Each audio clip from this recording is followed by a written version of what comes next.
मथुरा के राज्य में अनेक वर्ष पहले अत्याचार और भय का अंधेरा फैला हुआ था। यह वो समय था जब राजा कंस अलाकीस अत्यंत क्रूर हो चुका था। वह अपनी शक्ति और सिंहासन के मद में इतना अंधा हो गया था कि सत्य, धर्म, करुणा, प्रेम, इन शब्दों का कोई मूल्य ही नहीं रह गया था।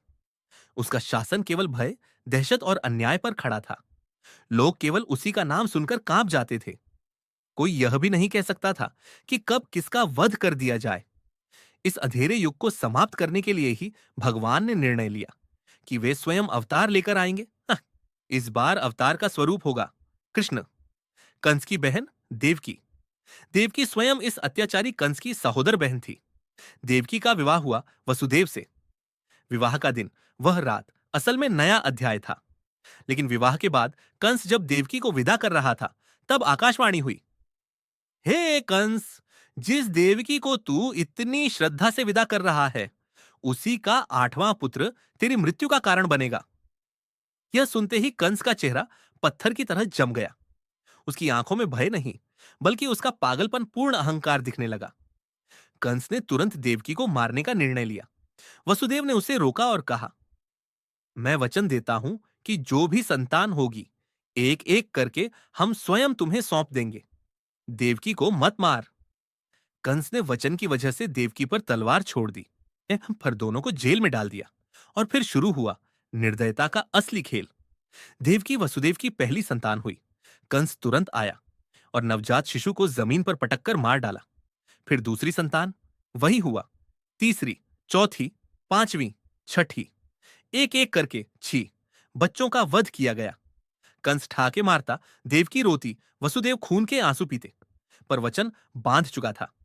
7वीं संतान ने देवकी के गर्भ में ही लीला करके योगमाया से स्थान परिवर्तन किया और वसुदेव की एक दूसरी पत्नी रोहिणी के गर्भ में चली गई। वह बालक था बलराम। अब समय आया 8वें पुत्र के जन्म का। पूरे राज्य में सुरक्षा बढ़ाई गई। पहरेदार, ताला, बंदी खाना और कंस का पल पल बढ़ता भय। देवकी का तन कांप रहा था, वसुदेव का मन कांप रहा था।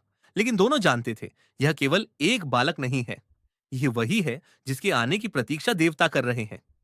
यह अवतार है सत्य की स्थापना के लिए।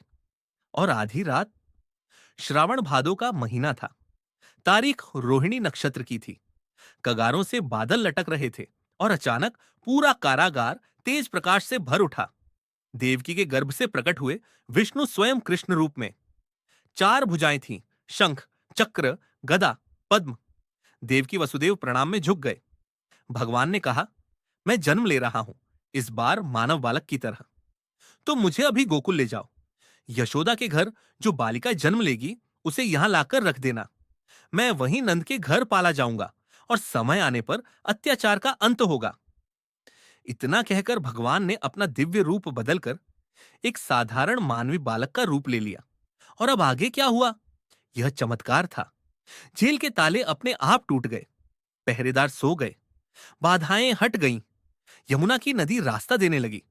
वसुदेव ने बालक को टोकरी में रखा, सिर पर बांधा और घुप अंधेरी रात में बिना रोशनी के, बिना आवाज के, बिना एक पल रुके यमुना पार करते हुए गोकुल पहुंचे।